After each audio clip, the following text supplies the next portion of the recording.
ನಮಸ್ಕಾರ. ಇದು ನಿಮ್ಮ GBH63 ಅಪ್ಡೇಟ್ಸ್ ಯೂಟ್ಯೂಬ್ ಚಾನಲ್. ನಿರುದ್ಯೋಗಿ ಯುವಕರಿಗೆ, ಮಲೆಯಲ್ಲಿನ ಗೃಹಿಣಿಯರಿಗೆ, ಕೃಷಿಕರು ಕೂಡ ಉಪಕಸುಬು ಪೋಷಕಾಂಶಯುಕ್ತ ಅಣಬೆ ಕೃಷಿ ಒಂದು ವರದಾನವಾಗಿದೆ. ದಾವಣಗೆರೆ, ಕತ್ತಲಗೆರೆ ಕೃಷಿ ಸಂಶೋಧನಾ ಕೇಂದ್ರ ವಿಸ್ತರಣಾ ಘಟಕ ಸಭಾಂಗಣ. ರಾಜ್ಯದ ವಿವಿಧ ಜಿಲ್ಲೆಗಳ ತಾಲೂಕುಗಳ ಮಹಿಳೆಯರು, ಯುವಕರು, ರೈತರು, ಅಡವಿ ಕೃಷಿ ಮಾಡುವ ಶಕ್ತಿ ಹೊಂದಿದ ಯುವತಿಯರು ಕೂಡ ಒಂದು ದಿನದ ಶಿಬಿರದಲ್ಲಿ ಉತ್ಸಾಹದಿಂದ ಪಾಲ್ಗೊಂಡಿದ್ದು, ಅಣಬೆ ತಿಂದರೆ ಮಾಂಸಾಹಾರ ತಿಂದ ಹಾಗೆ ಅನ್ನುವ ಮೂಢನಂಬಿಕೆ, ತಪ್ಪು ಕಲ್ಪನೆಯನ್ನು ಈ ಶಿಬಿರ ಬಸ್ ಪಾಯಿಂಟ್ ಮಾಡಲಾಗಿತ್ತು.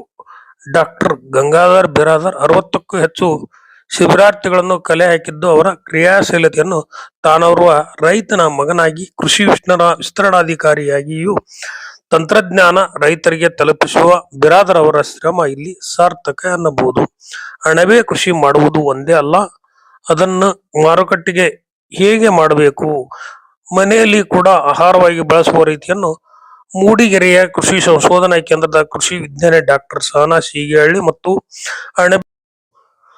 ಅಣಬೆ ಕೃಷಿ ಬೆಳೆಗಾರ ಲೋಹಿತ್ ಗಾಣದಕಟ್ಟೆ ತಮ್ಮ ಅನುಭವ, ಅಣಬೆಯಲ್ಲಿರುವ ಪೋಷಕಾಂಶಗಳು, ಅಣಬೆಯಲ್ಲಿ ವಿವಿಧ ಜಾತಿಯ ಅಣಬೆ ತಳಿಗಳು, ಹೆಚ್ಚಾಗಿ ಈ ಭಾಗದಲ್ಲಿ ಜನಸಾಮಾನ್ಯರು ಕೂಡ ಸುಲಭವಾಗಿ ಬೆಳೆಯುವ ಆಯುಷ್ಕ ತಳಿ ಬಗ್ಗೆ ಸಂಪೂರ್ಣ ಮಾಹಿತಿ ನೀಡಿದರು. ಈಗಾಗಲೇ ಕೃಷಿ ಮಾಡುತ್ತಿರುವ ಕೆಲ ಮಹಿಳೆಯರು, ರೈತರು ಕೂಡ ತಮ್ಮ ಅನುಭವವನ್ನು ಹಂಚಿಕೊಂಡು ಪ್ರಶ್ನೆಗಳನ್ನು ಕೇಳಿ ಮತ್ತಷ್ಟು ಮಾಹಿತಿಯನ್ನು ಪಡೆದುಕೊಂಡಿದ್ದು ಈ ಶಿಬಿರದ ವಿಶೇಷವಾಗಿತ್ತು.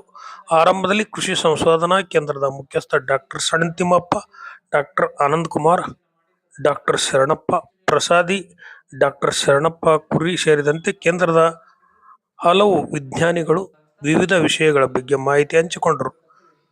ನಂತರ ಮಧ್ಯಾಹ್ನದ ನಂತರ ಶಿಬಿರಾರ್ಥಿಗಳಿಗೆ ಭತ್ತದ ಹುಲ್ಲಿನಿಂದ ಅಣಬೆ ಬೀಜಗಳನ್ನು ಹಾಕುವ ಬಗ್ಗೆ ತಿಳಿಸಲಾಯಿತು ಮತ್ತು ಅದರ ಸೂಕ್ಷ್ಮತೆಗಳು ಮತ್ತು ಅಣಬೆ ಯಶಸ್ವಿಯಾಗಿ ಬೆಳೆಯಲು ಎಚ್ಚರಿಕೆ ವಹಿಸುವ ಕ್ರಮಗಳನ್ನು ರೈತರಿಂದಲೇ ಅಣಬೆ ಬಿತ್ತುವ ಬೀಜ ಕ್ರಮದ ಬಗ್ಗೆ ಅವರ ಕೈಯಿಂದಲೇ ಪ್ರಾತ್ಯಕ್ಷಿತೆಯನ್ನು ಮಾಡಿಸಲಾಯಿತು.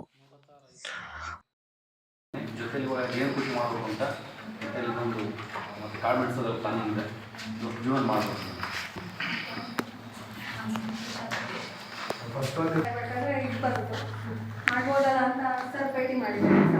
ಅವ್ರು ಮೀಟ್ ಮಾಡಿ ಸಜೆಷನ್ ತಗೊಂಡು ಅವರಿಂದ ಇಲ್ಲಿಗೆ ಬಂದಿರೋದು.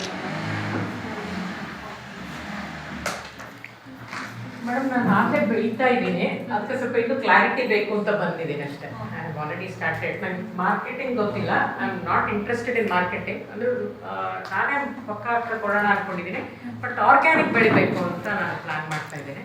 ಸೊ ನಾನು ಅದನ್ನು ಆರ್ಗನೈಸ್ ಮಾಡೋಣ ಇವತ್ತು. ಈಗ ಒಂದು 2 kg ತೊಗೊಂಡು ಬೆಳಗ್ಗೆ ಕಿತ್ತು ಬಂದಿದ್ದೀನಿ. ಎಲ್ಲ ರೈತರು ಇಲ್ಲ ಸರ್ ಇಲ್ಲಿಗೆ ಬರ್ತೀವಿ ಕೂಡ ಬಂದಿದ್ದಾರೆ. ಇಲ್ಲಿ ಬಂದ್ರೆ ಉಳ್ಕೊಳ್ಳೋಕೆ ಸಮಸ್ಯೆ ಆಗುತ್ತೆ. ನಮ್ಮಲ್ಲಿ ಹಾಸ್ಟೆಲ್ ಇದೆ, ಡಿಪ್ಲೊಮಾ ಕಾಲೇಜ್ ಹಾಸ್ಟೆಲ್, ಬಟ್ ಅಲ್ಲಿ ವ್ಯವಸ್ಥಿತ ಬೆಡ್ಗಳಿಲ್ಲ. ನಿಮ್ಗೆ ಉಳ್ಕೊಳ್ಳೋಕೆ ಅಷ್ಟು ವ್ಯವಸ್ಥೆ ಮಾಡೋಕ್ಕಾಗಲ್ಲ, ಊಟದ ವ್ಯವಸ್ಥೆ ಮಾಡೋದು ಸ್ವಲ್ಪ ಕಷ್ಟ ಆಗುತ್ತೆ ಅಂತ ಹೇಳಿ ಇಲ್ಲ ಸರ್ ನಾವು ಬರ್ತೀವಿ, ದಾವಣಗೆರೆ ಉಳ್ಕೊಂಡು ಆ ಥರ ಆಸಕ್ತಿನ ಕೂಡ ಬರ್ತಕ್ಕಂಥ ರೈತರಿದ್ದಾರೆ. ಸೊ ಇದು ಅಂದ್ರೆ ತರಬೇತಿ ಅಂತ ನಮ್ಗೆ ಖುಷಿ ಅನ್ಸುತ್ತೆ. ಯಾಕಂತಂದ್ರೆ ರೈತರಿಗೆ ಎಲ್ಲಿ ಇಂಟ್ರೆಸ್ಟ್ ಬಿಡ್ರಿ ಅವ್ರೆಲ್ಲಿ ಬರ್ತಾರ ಅಂತ ಹೇಳ್ತಾರೆ, ಬಟ್ ಅದನ್ನ ನಂಬೋದಿಲ್ಲ. ನಾವು ಚೆನ್ನಾಗಿ ಅವ್ರಿಗೆ ಏನ್ ಬೇಕು ಮಾಹಿತಿಗಳನ್ನ ಕೊಡ್ಲಿಕ್ಕೆ ರೆಡಿ ಇದ್ದೇವೆ. ಒಂದು ವಿಶ್ವವಿದ್ಯಾಲಯಕ್ಕೆ ನಾವು ಏನು ವಿಶ್ವವಿದ್ಯಾಲಯದ ಅಂಡರ್ದಲ್ಲಿ ಇರ್ತಕ್ಕಂಥ ಒಂದು ಸಂಶೋಧನಾ ಕೇಂದ್ರಕ್ಕೆ ಬಂದಿದ್ದೀವಿ ನಾವಿಲ್ಲಿ. ಆಗಲೇ ಸರಿ ಹೇಳಿದ್ದಾರೆ. ಸೊ ನಮಗೆ ಎಲ್ಲ ರೀತಿಯಾದಂಥ ವಿಜ್ಞಾನಿಗಳಿದ್ದಾರೆ. ಒಂದು ಮಣ್ಣಿನ ಆರೋಗ್ಯ ಇರ್ಬೋದು, ಸಸ್ಯದ ಆರೋಗ್ಯ ಇರ್ಬೋದು, ಅಥವಾ ನಮ್ಮ ಕೃಷಿ ಹೊಂಡದಲ್ಲಿ ನೀರು ಸಾಕಾಣಿಕೆ ಇರ್ಬೋದು, ಒಂದು ಗೊಬ್ಬರದ ವಿಚಾರ ಆಗಲಿ, ಪ್ರತಿಯೊಂದು ನಮಗೆ ಎಲ್ಲ ಇದೇ ಮಾಹಿತಿ ಸಿಗುತ್ತೆ. ಸೊ ನಾವು ರೈತಾಪಿ ಜೀವನದಲ್ಲಿ ಇರೋದ್ರಿಂದ ನಮಗೆ ಇವರ ಮಾಹಿತಿಗಳು ನಮಗೆ ಸಿಕ್ಕಾಗ ಈಗ ನಾವು ಏನೋ ಒಂದು ಎಕರೆ ಜಮೀನಲ್ಲಿ ಒಂದು 25 ಕ್ವಿಂಟಲ್ ಅಡಿಕೆ ಬೆಳೀತಾ ಇದ್ದೇವೆ ಅಂತ. ವರದಿ ಪುರಂದರ ಲೋಕಿಕೆರೆ, ಹಿರಿಯ ಪತ್ರಕರ್ತರು. ನಮಸ್ಕಾರ. ಇದು ನಿಮ್ಮ GBH63 ಅಪ್ಡೇಟ್ಸ್ ಯೂಟ್ಯೂಬ್ ಚಾನಲ್. ದಯಮಾಡಿ ನಮ್ಮ ಚಾನಲ್ ಸಬ್ಸ್ಕ್ರೈಬ್ ಮಾಡಿ, ಶೇರ್ ಮಾಡಿ, ಲೈಕ್ ಹಾಗೂ ಕಮೆಂಟ್ ಮಾಡಿ. ಧನ್ಯವಾದಗಳು. ಆಯ್ತಾ?